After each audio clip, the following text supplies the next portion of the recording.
Bismillahirrahmanirrahim. Assalamualaikum warahmatullahi wabarakatuh. Sahabat-sahabat Al-Bahjah Travel dimanapun berada, dan para perindu Baitullah, kita akan sharing tentang masalah niat umroh dan semua persiapan-persiapannya sebelum melaksanakan niat umroh dan sesudah niat umroh.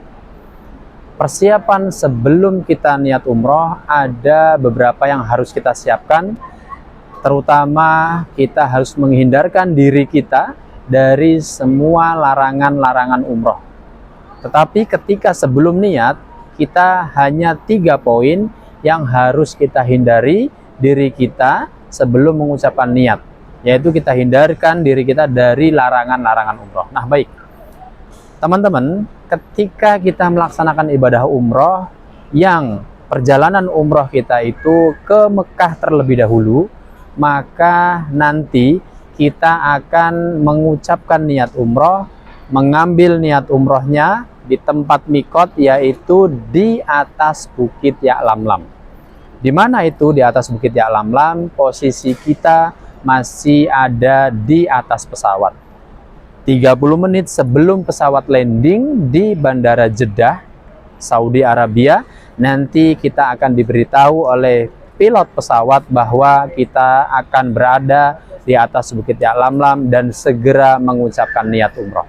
Nah, yang perlu kita perhatikan teman-teman, sebelum pesawat kita sampai di atas Bukit Ya'lamlam, diri kita harus sudah siap dalam keadaan menjauhkan semua dari larangan-larangan umroh. Apa aja teman-teman dan di mana persiapannya? Baik, khusus bagi laki-laki, ganti kain ihramnya nanti di atas pesawat 2 jam sebelum pesawatnya sampai di atas Bukit Ya'lamlam. Ingat ya, 2 jam sebelum pesawat sampai di atas Bukit Ya'lamlam, bukan 2 jam sebelum niat, tapi 2 jam sebelum pesawatnya sampai di atas Bukit Ya'lamlam. Jadi kita ada spare 2 jam ke belakang agar kita bisa sempurna mengganti kain ihramnya. Lalu kenapa harus ada 2 jam waktunya? Karena nanti di atas pesawat itu bukan hanya kita yang mau ganti kain ihramnya. Banyak dari travel-travel ya, saudara-saudara kita yang akan ganti kain ihram juga di atas pesawat. Nah, untuk itu agar tidak terjadi hal-hal yang mepet, terburu-buru dan lain sebagainya, maka kita bisa kasih waktu 2 jam sebelum pesawat sampai di atas Bukit Ya'lamlam, kita sudah ganti kain ihram. Semua pakaian kita dari Bandara Jakarta itu dilepas semuanya ya. Peci dilepas, sepatu dilepas, baju, celana, kaos dalam, celana dalam, semuanya dilepas. Kita hanya memakai 2 helai kain ihram itu saja. Sudah? Lalu poin pertama kita sudah pakai kain ihram. Lalu poin yang kedua, setelah kita sudah selesai menggunakan kain ihram, lalu kita duduk lagi di pesawat untuk menunggu pesawatnya sampai di atas Bukit Ya'lamlam. Nah, sebaiknya juga kita hindarkan 2 poin lagi. Yang kedua apa? Kita hindarkan kepala kita dari penutupnya, yaitu apa? Mungkin peci, mungkin topi dan lain sebagainya. Jadi kepala kita tidak ada penutupnya, atau kita menghindarkan diri dari menutup kepala bagi laki-laki. Yang ketiga, kita tidak boleh pakai alas kaki sepatu yang itu menutup mata kaki. Jadi kita dari Bandara Soekarno-Hatta ataupun dari bandara dimanapun yang ada di Indonesia, kita menggunakan sendal yang itu tidak menutupi mata kaki dan tidak menutupi jari kaki. Lalu kalau kita dari Indonesia menggunakan sepatu, maka kita wajib membawa sendal agar ketika kita nanti mau sampai di atas Bukit Ya'lamlam, kita ganti sepatu kita dengan sendal agar kita terbebas dari larangan-larangan ihram. Jika 3 poin tadi itu tidak kita laksanakan, maka umroh kita tetap sah, tetapi kita wajib bayar dam. Contohnya di atas Bukit Ya'lamlam, ketika kita mengucapkan niat umroh, nawaitul umrota wa ahramtu biha lillahi ta'ala. Kita sudah pakai kain ihram, tetapi kita masih pakai sepatu, kita masih pakai peci, maka niat umrohnya tetap sah, tetapi kita ada kewajiban bayar dam. Berapa damnya? Damnya itu adalah kita yang pertama menyembelih kambing kalau kita mampu. Yang kedua, puasa 3 hari. Kalau tidak mampu juga, itu kita memberi makan makanan pokok orang Arab. Apa itu? Boleh gandum, boleh kurma. Berapa ukurannya? Ukurannya adalah 12 mud atau 3 sok atau 8 kg. Atau mungkin kalau mau dikonversi sama uang real, boleh 50 real. Seperti itu teman-teman ya. Nah, jadi ada 3 poin bagi kita laki-laki yang harus dipersiapkan ketika kita sebelum sampai di atas Bukit Ya'lamlam, yaitu apa? Menghindarkan diri kita dari larangan ihram. Yang pertama, kita tidak boleh pakai peci, tidak boleh pakai sepatu ya, dan tidak boleh memakai pakaian yang berjahit yang melingkari tubuh. Semua pakaian kita dilepas. Itu bagi laki-laki. Lalu kalau bagi perempuan, apa yang harus dipersiapkan ketika sebelum sampai di atas Bukit Ya'lamlam, sebelum mengucapkan niat? Hanya ada 2 untuk perempuan yang perlu harus dihindarkan. Yang pertama, menutup sebagian wajah ya, menutup sebagian wajah. Jadi bagi perempuan nanti tidak boleh pakai masker, tidak boleh pakai cadar. Yang kedua, tidak boleh menutup telapak tangan ya, yang bagian depan ini tidak boleh tertutup, yang bagian belakang boleh ditutup. Makanya kalau perempuan tidak boleh pakai sarung tangan, tetapi kalau pakai manset boleh, asal telapak yang depan ini tidak tertutup.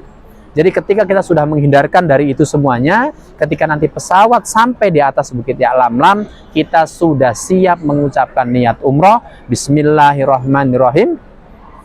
Nawaitul umrota wa ahramtu biha lillahi ta'ala. Nah, kita sudah tidak lagi nanti terkena dam, karena kita sudah persiapkan diri kita sebelumnya untuk menghindarkan dari poin-poin yang kita bisa terkena dam. Lalu setelah kita niat umroh ya, pesawat akan landing 30 menit lagi nanti. Setelah kita niat baru pesawatnya landing. Nah, setelah kita niat umroh, sudah niat ya, nawaitul umrota wa ahramtu biha lillahi ta'ala, maka mulai dari itu kita semua larangan-larangan umroh sudah harus kita hindari. Apa aja selebihnya? Tadi yang 3 tadi itu tetap berjalan ya. Setelah kita niat umroh, kita yang bagi laki-laki tidak boleh menutupin kepala. Apapun yang menutupin kepala itu tidak boleh. Topi, peci, syal, kain ihram dan lain sebagainya yang menutupin kepala tidak boleh. Yang bagi laki-laki tidak boleh pakai sepatu, tidak boleh pakai baju yang berjahit. Bagi perempuan tidak boleh pakai cadar, tidak boleh menutup telapak tangan. Lalu apalagi yang selanjutnya berlaku bagi perempuan dan laki-laki apa? Tidak boleh pakai wangi-wangian ya, baik itu parfum, minyak angin dan lain sebagainya yang ada aromaterapinya. Tetapi kalau itu uzur karena mungkin masuk angin dan lain sebagainya, itu dimaafkan.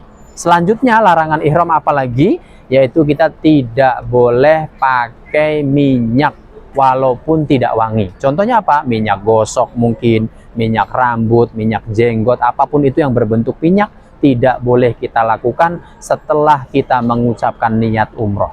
Selanjutnya apa? Selanjutnya tidak boleh memotong bulu, tidak boleh memotong kuku. Selanjutnya tidak boleh mohon maaf berhubungan suami istri, tidak boleh mengeluarkan mani dengan sengaja, tidak boleh menikah, tidak boleh menikahkan atau menjadi wali nikah, dan selanjutnya tidak boleh membunuh hewan nanti di tanah suci Mekah ketika kita melaksanakan ibadah umrah sampai dengan selesai. Lalu tidak boleh juga membunuh ataupun merusak tumbuh-tumbuhan. Kapan semuanya ini tadi berlaku, teman-teman? Semua larangan-larangan ini berlaku mulai dari kita niat umroh sampai dengan selesai melaksanakan ibadah umroh, yaitu tahallul.